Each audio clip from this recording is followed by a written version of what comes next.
bersama saya Romeo Dirk Junior. Baik, kali ini saya akan menyajikan sebuah video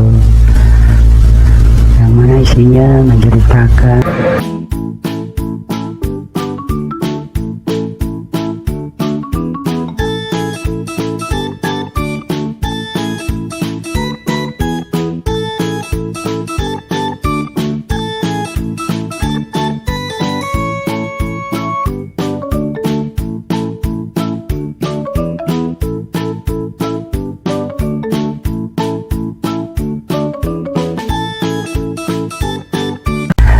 saudara sekalian.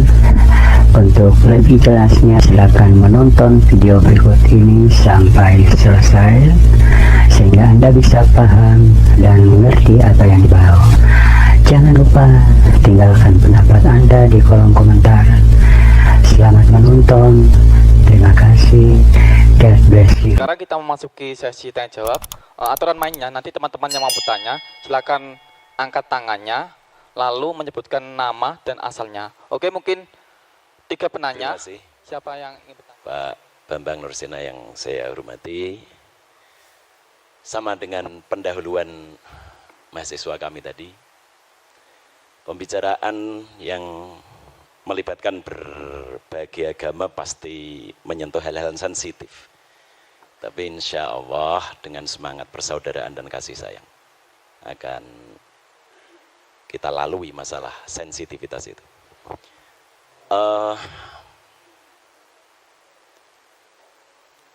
Injil Barnabas itu kan ditolak oleh komunitas Kristen. Ya.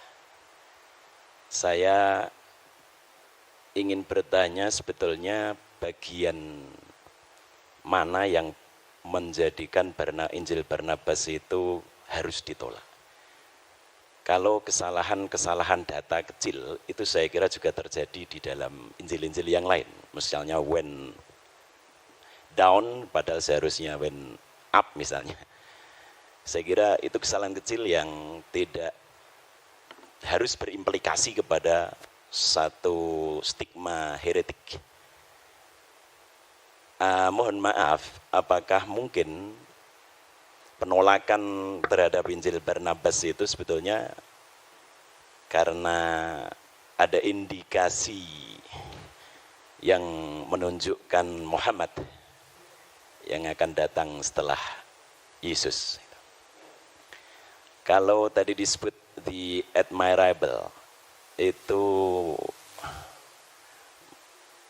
mungkin istilah yang baru muncul di abad-abad pertengahan gitu ya. Tapi saya pernah membaca juga bahwa dengan makna yang sama tetapi dengan menggunakan kata Yunani, Muhammad itu juga disebutkan gitu, dalam Pharekrida atau apa saya lupa itu. Apakah benar asumsi saya itu? Yang kedua, apa sesungguhnya keberatan yang paling utama umat Kristiani sehingga tidak menerima Muhammad dan meyakini Muhammad sebagai nabi sebagaimana Yesus dan Musa alaihi wassalatu wassalam. Dan yang ketiga, terakhir, bagaimanakah sikap saudara-saudara Kristiani terhadap para hermeneut yang pada umumnya berangkat dari gereja, tetapi kemudian tampak sekali usaha mereka untuk membuat Bible diterima oleh modernitas. Banyak sekali yang berusaha menyuwun sewu, misalnya kalau tidak salah Emilio Betti, kemudian yang ingin tanda kutip menyelamatkan Bible dari irasionalitas begitu. Dan ini dari kalangan gereja sendiri. Misalnya banyak hal-hal yang mereka anggap mitologis sekali yang tidak mungkin bisa diterima oleh nalar modern. sehingga harus ada upaya demitologisasi misalnya terhadap Bible itu. Nah, bagaimana? Apakah pandangan-pandangan para hermeneut yang kritis tersebut juga menjadi mainstream di dalam dalam pikiran para penganut Kristiani? Saya kira itu, mohon maaf. Terima kasih. Untuk penanya yang ketiga. Assalamualaikum warahmatullahi wabarakatuh.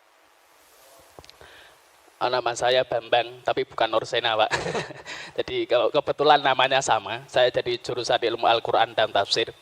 Mungkin sudah ratusan, bahkan puluhan, bahkan ratusan kali saya mengikuti apa yang disampaikan oleh Pak Bambang. Karena memang saya sudah sering mengikuti apa yang disampaikan oleh Pak Bambang sekitar 2 tahun lebih. Jelas yang saya tahu Pak Bambang ini adalah orang yang pernah belajar di Timur Tengah, apakah itu di Syria dan sebagainya. Dan ia pertama kali yang mengenalkan tentang kekristenan ortodok di Indonesia. Pertanyaan saya begini Pak Bambang, apakah tadi sudah disampaikan apa belum? Mohon maaf karena saya tadi agak telat, jadi baru beberapa menit yang lalu saya datang, mohon maaf.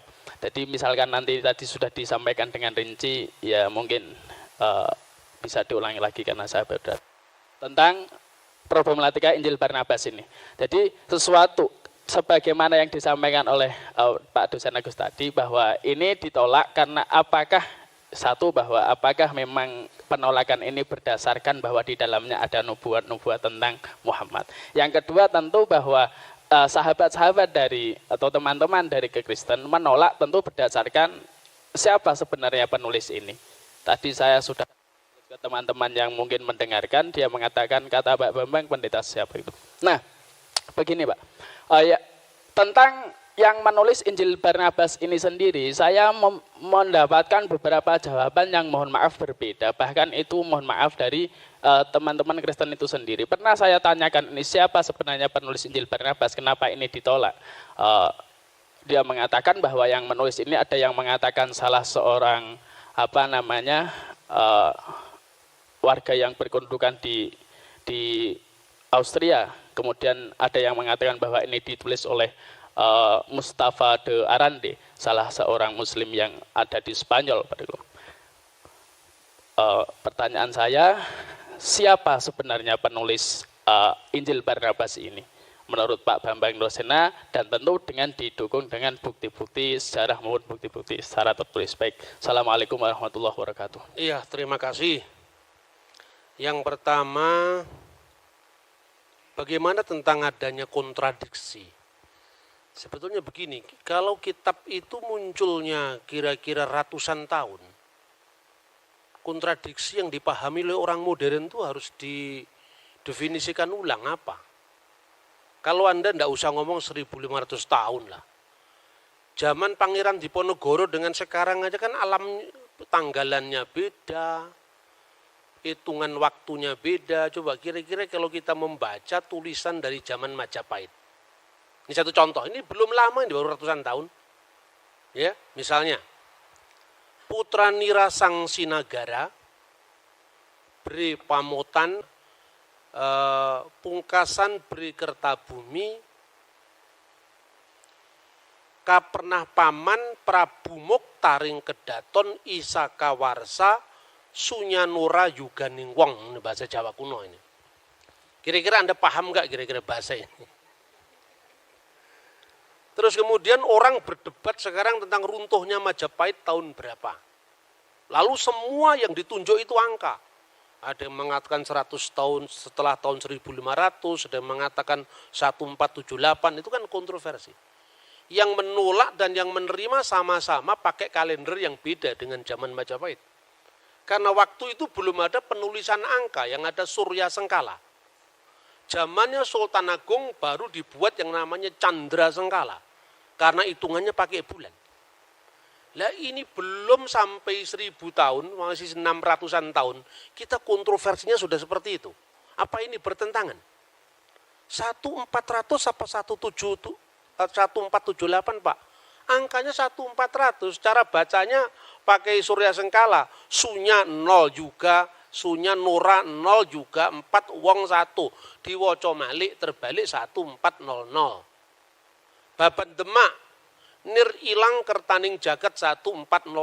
Entah ada peristiwa apa itu, yang penting angkanya itu. Sejarah nasional membuat angka 1478, itu awal pudarnya Majapahit. Karena apa? Karena sudah tidak ada pembaca yang ngerti hitungan zaman Majapahit. Kalender zamannya Yesus itu beda dengan kalender zamannya Paus Gregorius. Kira-kira kalau kita membaca Alkitab Tawarik dan Kitab Raja-Raja, itu lebih kuno lagi dari setelah pembuangan Babel. Sebelum pembuangan Babel itu tahun 600 sebelum Masehi.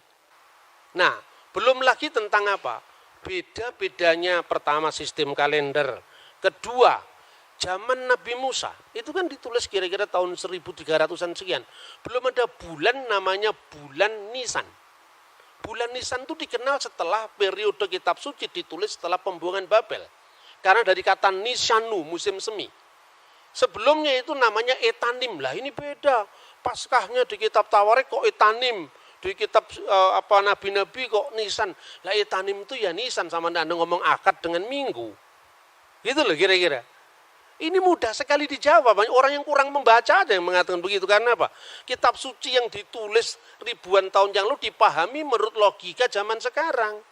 Saya berikan contoh, jangankan kitab suci. Zaman kerajaan Sriwijaya aja beda kok.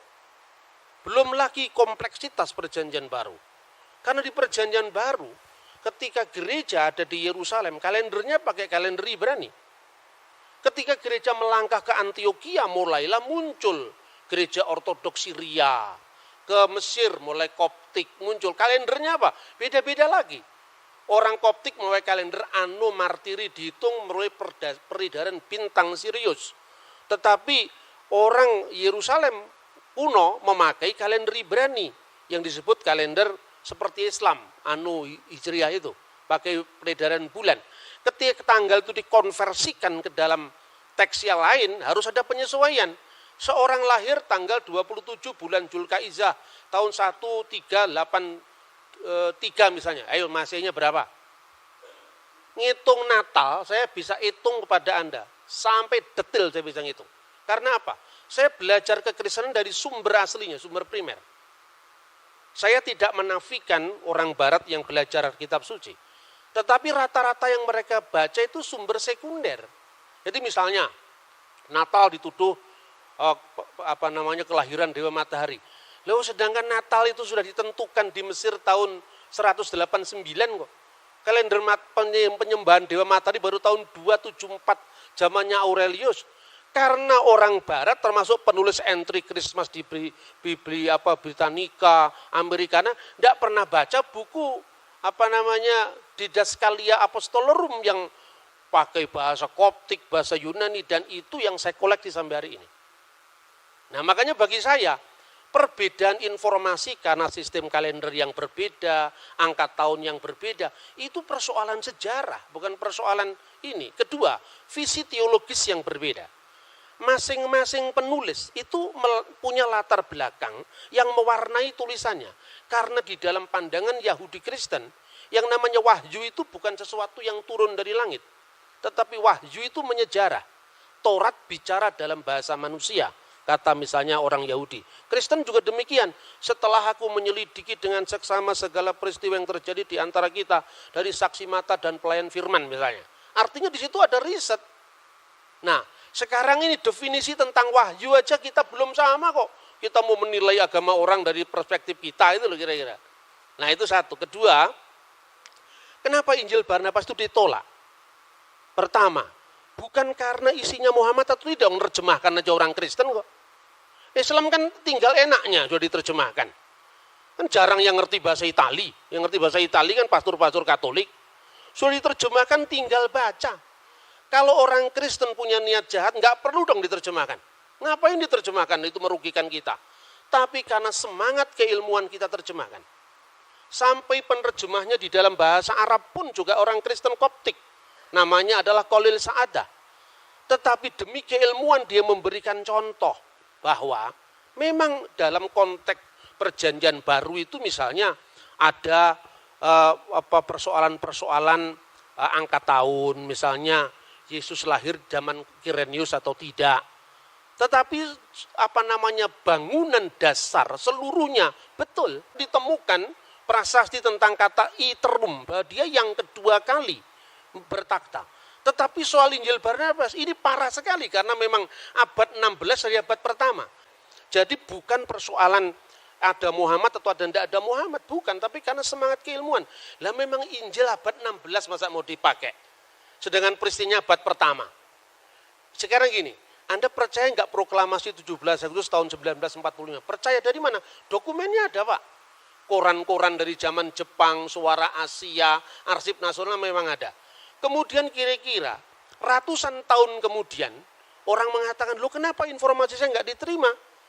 Lah yang jelas kamu datang tiba-tiba dan punya nilai sejarah, bagaimana mau diterima? Nah, soal admirable itu bukan soal begitu. Karena di dalam naskah kuno manapun, sekarang ini terlalu mudah, saudara-saudara. Ada teman-teman yang mengartikan Parakletos itu dengan Periklitos yang terpuji, admirable. Tidak ada naskah manapun yang eksis dari 5.780 naskah. Semuanya berbunyi sama. Hode Parakletos tu penefma tu agion hupemsei dan seterusnya. Seorang penghibur yaitu Roh Kudus, dan penghibur ini dalam bahasa Yunani Parakletos. Parakletos ini ditulis dengan huruf alfa, tidak ada huruf lain.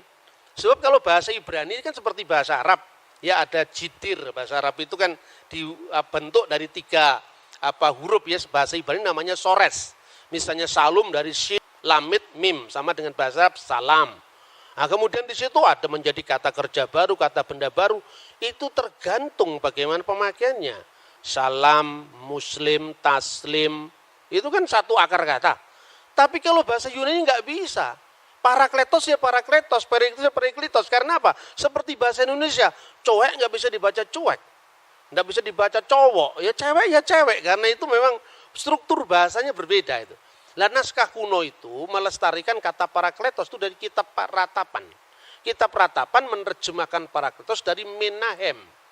Menahemma dalam bahasa Aram. Nah kata menahem ini untuk apa? Sang penolong, sang pembela. Makanya dalam bahasa Yunani modern, advokat itu parakletos. Yesuslah parakletos. Di mana disebutkan? 1 Yohanes pasal 2 ayat 1. Kalau kamu berdosa ada pembela antara kita dan Allah, ada parakletos. Yaitu Yesus Kristus yang adil.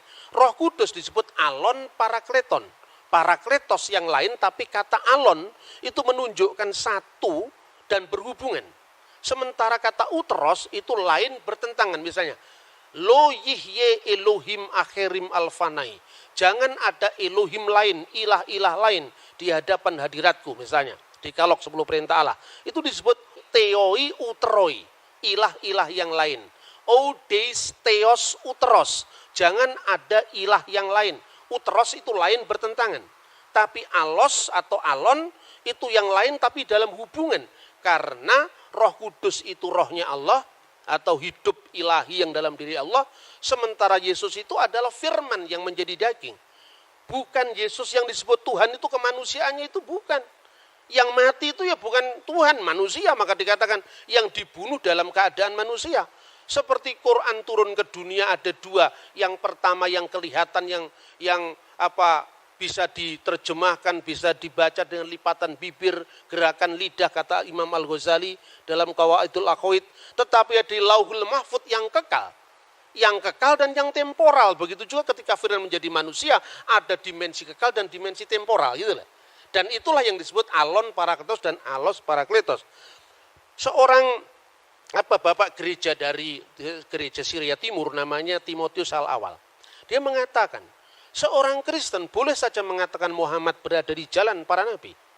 Tapi kenapa kita tidak langsung mengatakan Muhammad itu nabi?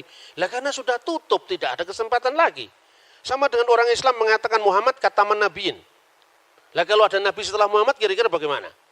Kesulitan karena apa? Secara moralitas itu universal. Baik itu baik sekalipun tidak terjadi di wilayah kita. Tapi kita tidak terlalu berambisi untuk harus mensinkronkan teologinya. Karena apa? Karena definisinya aja belum sejalan. Bagaimana kita memaksakan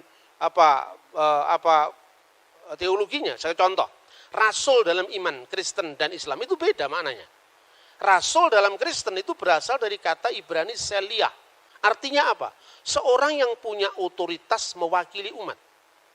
Jauh dari perbedaan seorang nabi menerima wahyu dan tidak wajib menyampaikan kepada umatnya, seorang rasul menerima wahyu wajib menyampaikan kepada umatnya. Dan definisi ini dibuat tahun berapa? Sementara kata Saliah sudah berlaku untuk iman Kristen dan Yahudi jauh sebelum Islam lahir. 600 tahun berlalu tentu saja definisi itu ada yang berkembang toh. Nah, artinya di dalam Kristen Ibrahim bukan rasul. Di dalam Yahudi Musa bukan rasul. Tapi Musa adalah nabi, Ibrahim adalah nabi. Rasul hanya ditentukan untuk wakil-wakil kongregasi Yahudi. Makanya disebut Seliah Hasibur. Jadi Yesus itu imam besar, makanya disebut rasul. Beda dengan definisi rasul yang dipaksakan oleh banyak orang yang berpolemik lintas agama itu gitu loh. Nah, seperti ini selesaikan dulu dong apa definisinya. Jadi artinya kadang-kadang ungkapan yang sama dimaknai berbeda, tapi ungkapan yang berbeda ide iman yang beda diungkapkan dalam bahasa yang sama gitu loh misalnya. Kemudian keberatan apa? Tidak ada keberatan kalau memang teksnya memenuhi syarat, kan tidak memenuhi syarat. Memang teksnya ya sekarang ini loh. Ada problematik perjanjian baru ya. Tetapi bahwa perjanjian baru ketika Yesus itu lahir, kaisarnya namanya Tiberius, penguasa Yudea namanya Herodes, tidak bertentangan dengan fakta sejarah manapun juga. Bacalah Yosefus, bacalah 12 kaisar Roma, semuanya sejalan.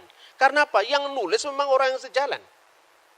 Yang menjadi wali negeri, Pontius Pilatus, itu katanya Injil Barnabas, ini bukan kesalahan kecil, ini kesalahan fatal. Karena apa? Pilatus itu baru menjadi wali negeri itu pun sementara. Itu setelah pemecatan Herodes Archelaus. Jadi ketika Herodes Agung meninggal, itu kemudian ada 3 orang yang dipilih oleh Kaisar Roma, yaitu Archelaus, Antipas, dan Filipus.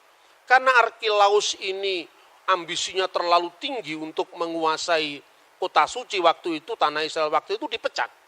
Sensus yang pertama ditulis Injil Lukas masa Kirenius itu sensus Pax Romana, kesatuan Romawi. Sensus yang kedua juga ditulis di dalam Kisah Kisah Rasul pasal 5, itu sensus untuk apa? Melacak sisa-sisa pengaruh kejahatan Archelaus. Dalam rangka menyelamatkan jajahannya Roma, maka kemudian Kaisar Tiberius mengangkat Pilatus. Dan itu tidak hanya ditutup perjanjian baru. Untuk mengatakan seperti itu tidak usah dibaca perjanjian, tutup saja Injil. Baca Yosefus, itu clear sejarah itu. Lah Injil Barnabas satu pun nggak ada yang masuk itu. Bagaimana tahun Yobel dikatakan 100 tahun itu kebangetan itu. Ada orang yang masih membela dengan nada yang sangat apologetik. Mungkin kata 100 itu karena kaburnya antara huruf L dengan huruf C. Kalau L itu hanya 50, terus ditulis itu C itu, dia aslinya di sini cento. Kan orang bisa lihat tuh aslinya. Makanya saya anjurkan untuk mahasiswa, belilah sumber primer. Kenapa ada banyak orang yang membaca Injil Barnabas berbeda-beda? Karena tidak punya bukunya ini. Makanya dia terus bikin spekulasi yang macam-macam. Misalnya dia Mustafa de Arandi. Saya pastikan yang namanya penulis Injil Barnabas itu Framarino. Karena apa? Pertama, fakta bahwa pada waktu itu politik inkuisisi gereja menelan banyak korban. Dan korban pemaksaan agama itu orang Muslim dan orang Yahudi. Dari Marano dan Morisco. Kemungkinan yang namanya Framarino itu korban inkuisisi. Lalu melampiaskan dendamnya di masa permusuhan umat beragama zaman abad pertengahan itu, menulis Injil Barnabas. Cuman karena dia belajar sejarahnya tidak komplit, makanya terlalu bersemangat nulis Injil sampai 222 pasal. Maka saya katakan ini the Gospel of Gregetan. Ya kan? Tidak ada dalam sejarah Injil sampai 200 pasal itu tidak ada kalau bukan orang marah. Nah itu yang pertama. Kedua, catatan-catatan pinggir itu tidak mungkin dilakukan oleh orang lain. Karena apa? Periksa uji karbon dari teks itu kan masih sangat baru. Wong teks dari abad pertama aja bisa ditentukan. Misalnya Papyrus 52, itu yang dikenal John Ryland Papyrus. Isinya hampir separuh dari Injil Yohanes. Dulu abad lalu, orang baru periksa uji karbon itu baru menentukan abad. Sekarang udah ketinggalan. Teknologi terbaru Periksa uji karbon itu hanya bisa berjarak puluhan bahkan tahunan saja. Maka sekarang uji karbon terbaru P52 itu asalnya dari tahun 115 Masehi. Yohanes anak Zebedius menulis Injilnya tahun 90. Karena menurut catatan Bapak Gereja kuno, misalnya Papias. Papias itu siapa? Muridnya Yohanes langsung. Polikarpus, muridnya Yohanes langsung. Kalau di Islam ini seperti tradisi sanad itu loh. Itu di gereja ortodoks dipertahankan. Kenapa orang-orang Protestan itu tidak paham itu? Karena dia terlalu baru, zaman VOC baru muncul. Akibatnya apa? Karena kekurangan data primer tadi, dia melakukan eksperimen-eksperimen yang terlalu jauh mengambil kesimpulan. Misalnya Natal, perayaan Dewa Matahari itu baru dipersoalkan tahun berapa? Tahun 1700 sekian itu, zamannya Paul Ernest Jablonski. Terus kemudian diikuti oleh orang Katolik dan dibenedikkan. Karena apa? Mentalitas orang Katolik itu minder sama Protestan.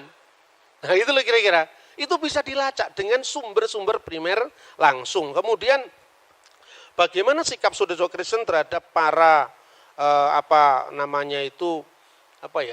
seket gereja yang mengatakan bahwa ternyata Bible tidak tahan dengan teks-teks modern itu suara abad lalu itu. Sekarang udah ketinggalan kereta. Sekarang kenapa saya bilang begitu? Sekarang gini, jujur saja lah. Penemuan arkeologi itu dari mana awalnya? Dari gereja. Penemuan arkeologi Timur Tengah itu diawali dari namanya Rosetta Stone. Tahun 1795 itu dimulai ketika Napoleon Bonaparte menduduki tanah Mesir. Lalu salah seorang tentaranya menemukan satu batu tertulis dalam 3 bahasa, yaitu bahasa hieroglif, bahasa Mesir kuno yang dipakai pada zaman para Fir'aun.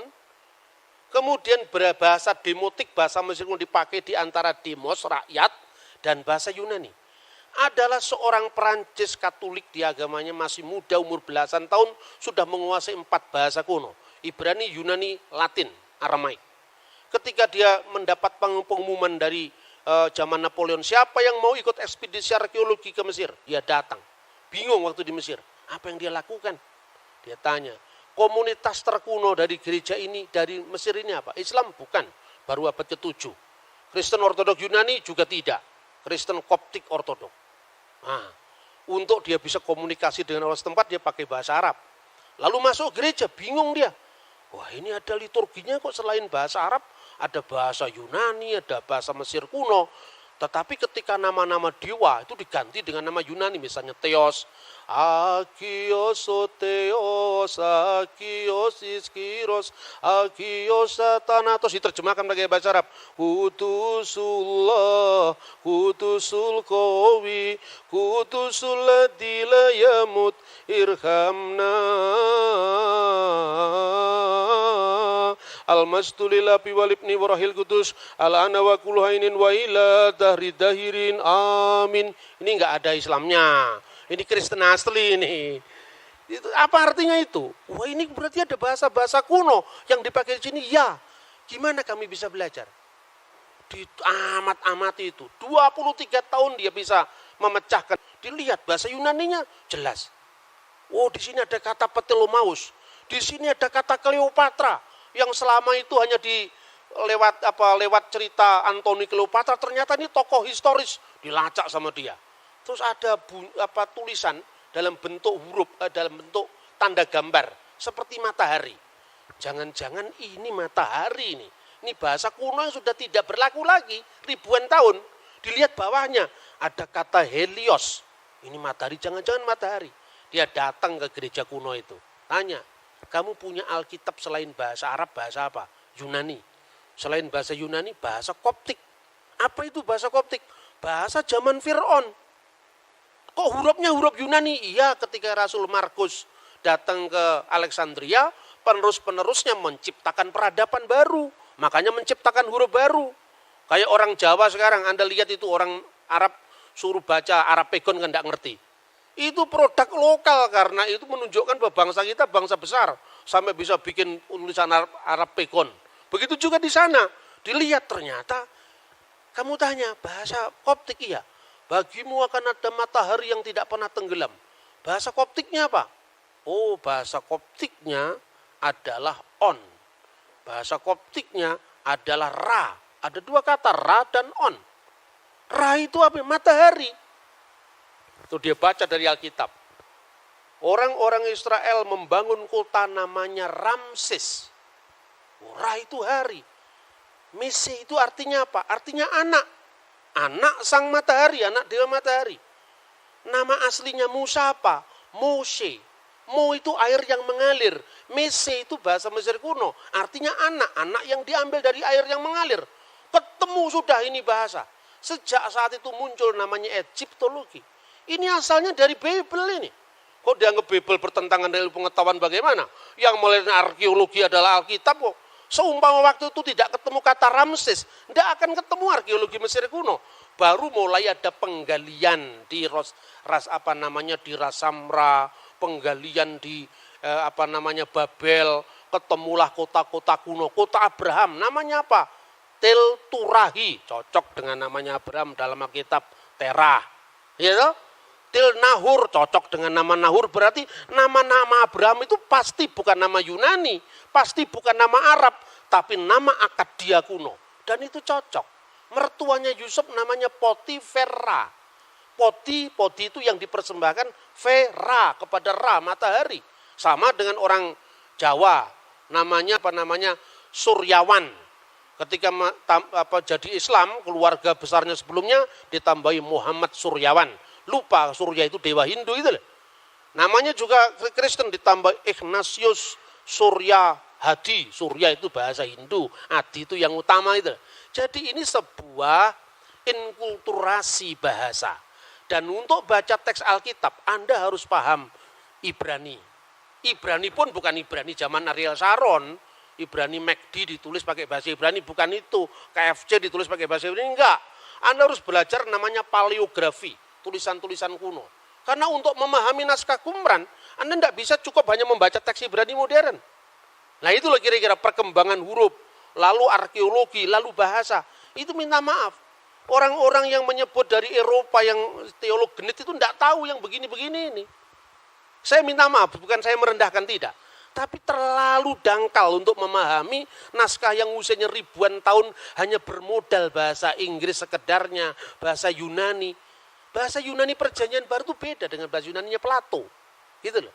Terus yang terakhir, kemudian dari arkeologi Mesir kuno itu muncul arkeologi kota Abraham, Ur-Kasdim, baru muncul penggalian Yeriko. Setelah Yeriko, baru muncul penggalian Holy Land.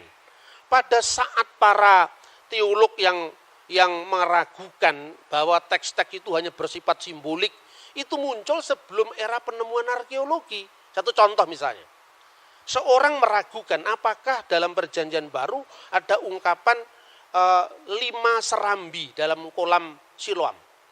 Mana tidak pernah ada arkeologi yang membuktikan ada 5 serambi. Lalu dia tafsirkan, kalau gitu itu hanya sifatnya alegoris, 5 serambi itu 5 Torat Musa. Jadi itu nggak bisa dipahami secara literal. Tahun 1961 ketika buku ini terbit, pada saat yang sama timnya Marshall itu menemukan memang benar dalam penggalian kolam Siloam ada 5 serambi. Dan itu terbit pada saat yang sama ketika buku itu dipakai sampai hari ini. Makanya belajar teologi aja nggak cukup. Harus belajar arkeologi juga. Arkeologi Borobudur Anda pelajari yang baru abad ke-8. Masa arkeologi Mesir kuno dari tahun 3000 tahun yang lalu tidak kita pelajari, padahal itu ketika kita ngomong dalam Al-Quran, dalam Injil tentang Fir'aun. Fir'aun itu bukan nama orang. Fir'aun itu paraoh artinya. Itu tiang besar. Dan di mana itu sebutan paraoh itu mulai? Setelah generasi Old Kingdom. Ketika kerajaan Israel, kerajaan Mesir kuno pindah dari Giza menuju ke Luxor dan sebagainya. Baru Anda lihat sendiri ke sana. Saya beberapa teman dari Al-Azhar itu saya anjurkan, kamu kalau mau tahu sejarah Mesir, jangan hanya baca perjanjian baru, karena perjanjian baru kan baru muncul abad pertama. Jangan baca hanya Quran yang muncul abad ke-7. Kamu baca langsung itu, temuan-temuan arkeologi itu.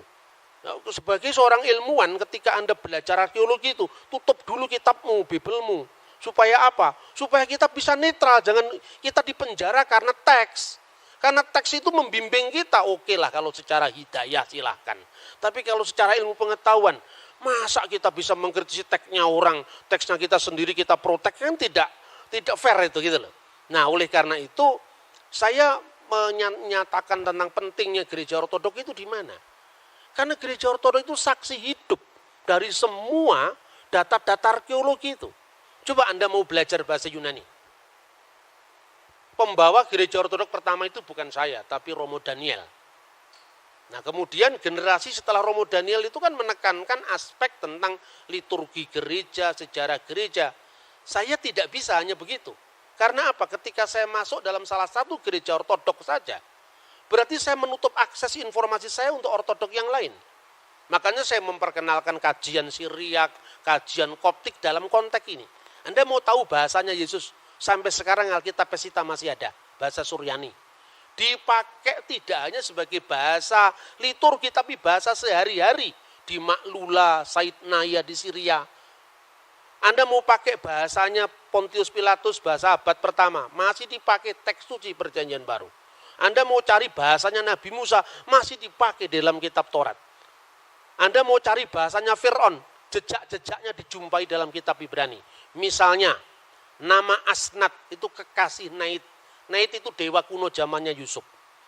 Yusuf ketika menjadi Perdana Menteri, nama Yusuf itu kan nama Ibrani, Yosef. Ketika di Mesir mendapatkan nama baru. Apa itu? Safnah Paneah. Di situ kunci hidup. Hidup, makanya Akhenaton, Aton yang hidup. Nah ini nggak cukup hanya bisa ditelaah dari bahasa Arab yang terlalu baru untuk itu. Tidak cukup diambil dari bahasa Yunani, Perjanjian Baru yang konteksnya terlalu jauh. Harus diambil dari teks langsung yang melestarikan bahasa Koptik. Yaitu apa? Gereja Ortodok Koptik. Ini ada di Mesir, tidak ada di Syria. Makanya saya tidak kerasanan kalau hanya di satu tempat. Saya mau passing over dari semua tradisi keagamaan. Soal kemudian saya coming back kepada agama saya sendiri. Karena saya harus punya rumah supaya kalau mati ada yang mengubur. Kan itu saja sebetulnya. Tapi konteksnya apa? Konteksnya bahwa orang beragama itu jangan taklid buta itu loh. Kita mesti melihat problematik masing-masing teks itu. Dalam semua apa yang saya katakan, Injil Barnabas sama sekali tidak masuk dalam hitungan itu. Karena apa? Terlalu baru. Sama dengan Anda membahas zamannya Patih Gajah Mada abad ke-13 berdasarkan naskah Melayu, itu pun bukan bahasa Jawa, tapi bahasa Thailand itu loh. Lah bahasa Italia aja belum ada kok. Jadi Perjanjian Baru itu bukan sewenang-wenang ini yang cocok dengan iman Kristen diambil, yang tidak cocok dibuang. Tidak seperti itu. Makanya apokrif atau kanonik dalam gereja ortodok itu tidak sedikit dalam gereja Protestan. Gereja Protestan itu kan sudah mewarisi teks yang sudah tertutup gitu loh. Lalu di gereja ortodok kan tidak, misalnya kisah tentang Bunda Maria dipelihara di Bait Allah oleh Zakaria. Yang itu ada di dalam Quran, ya kan? Tetapi dalam Alkitab kan sebenarnya tidak ada, implisit ada, tapi tidak ada. Itu ada dalam dokumen gereja Synaxarion yang diabadikan dalam buku yang namanya Protevangelium Yakobi. Bagi orang gereja ortodok tertentu, ini kitab apokrif, ya. Tapi karena kitab apokrif ini ditulisnya paling dekat dengan peristiwa, tidak peduli, diambil. Diambil untuk apa? Mengisi kekosongan sejarah. Tapi normanya tetap yang kanonik gitu loh. Jadi apokrif kanonik itu bukan sesuatu yang batas hitam putih, enggak. Apalagi kalau hanya sekedar ini menguntungkan iman itu, tidak ada pertimbangan semacam itu. Contoh lain misalnya, di dalam ajaran Katolik dan Ortodok sebetulnya kitab yang disebut dengan Biblia Hebraika itu kan sebetulnya warisan dari Yahudi Yamnia. Setelah gereja kuno dikutuk sama orang Yahudi lewat konsili lokal yang mengatakan terkutuklah orang-orang Nasrani maksudnya, itu orang Kristen. Hendaklah nama mereka tercabut dari kitab kehidupan, itu tahun 90 Masehi. Dokumennya dinamakan Birkat Haminim, itu tahun 90 Masehi. Gaung daripada pengutukan itu adalah apa? Orang-orang Yahudi mulai menolak Septuaginta. Karena dalam Septuaginta ada bukti keperawanan Maria, di mana kata Parthenos itu artinya tidak sekedar perempuan muda yang bisa perawan atau tidak, tapi harus berarti perawan. Nah, kemudian karena gaung penolakan itu, orang-orang Yahudi menolak teks-teks yang disebut Septuaginta tadi. Tetapi penolakan orang Yahudi terhadap Septuaginta itu juga tidak sedikit gereja modern. Buktinya apa? Yesus memperingati perayaan yang namanya penahbisan Bait Allah. Itu diambil dari buku Makabe, 1-2 Makabe, yang dipakai oleh gereja Katolik dan gereja Ortodok. Gitu loh. Jadi karena begini, dalam iman Kristen firman itu tidak menjadi kitab dalam pengertian harafiah. Tapi firman itu turun dalam sosok manusia Yesus yang adalah peristiwa. Maka Injil bagi iman Kristen adalah peristiwa kabar baik, bukan kitab yang turun dari langit. Dalam sejarah, dalam ilmu agama-agama, ini harus jujur dihormati. Kenapa Timotius awal tidak keberatan mengatakan Muhammad berada di jalan para nabi? Di satu pihak dia tetap bisa mengagumi nilai-nilai kebaikan pada agama lain, tapi di pihak lain dia tetap untuk menjaga koridor teologisnya dengan agama lain. Ini mirip.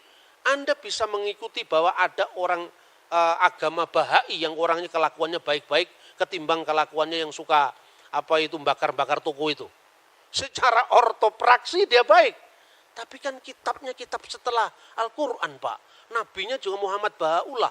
Itu sudah tutup, Pak, pewahyuan kita. Namanya katamu Nabi Muhammad. Kita tidak bisa mengakui Bahai. Tapi kalau kelakuan baik ya kita akuilah, Pak. Artinya apa? Seperti itu, setiap agama itu punya batas. Bagi orang Yahudi, nggak mau mengakui Yesus perjanjian baru. Karena apa? Musa itu puncak pewahyuan. Bagi iman Kristen, Yesus itu puncak pewahyuan. Artinya, tidak relevan lagi untuk tuntutan imannya. Tetapi tidak untuk tuntutan etikanya, moralnya. Hubungan, karena iman itu tidak hanya, kebenaran tidak hanya dibatasi dengan ortodoksia. Kebenaran iman, tapi juga kebenaran berperilaku dan kebenaran penyembahan. Makanya ketika Timotius awal mengatakan Muhammad berada di jalan para nabi, tidak menyalai imannya, tetapi juga tidak menutup mata objektifnya bahwa Nabi Muhammad memang berjasa besar di dalam misalnya mengarahkan bangsa Arab sampai kepada satu deklarasi bahwa tidak ada ilah selain dari Allah. Gitu loh kira-kira. Dan itu ternyata cocok dengan perjanjian baru. Tetapi definisi kenabian, definisi pewahyuan itu memerlukan jalan panjang lagi untuk kita berdialog. Makanya perlu dialog teologis seperti ini. Terima kasih. Materi yang dibawakan oleh narasumber juga telah dijelaskan dengan baik. Semoga apa yang telah dipaparkan oleh kedua narasumber ini bermanfaat bagi teman-teman sekalian, terutama dalam hal menjaga toleransi di Indonesia, khususnya di kota Salatiga. Mungkin itu saja yang dapat saya sampaikan, kurang lebihnya mohon maaf. Terima kasih. Wassalamualaikum warahmatullahi wabarakatuh.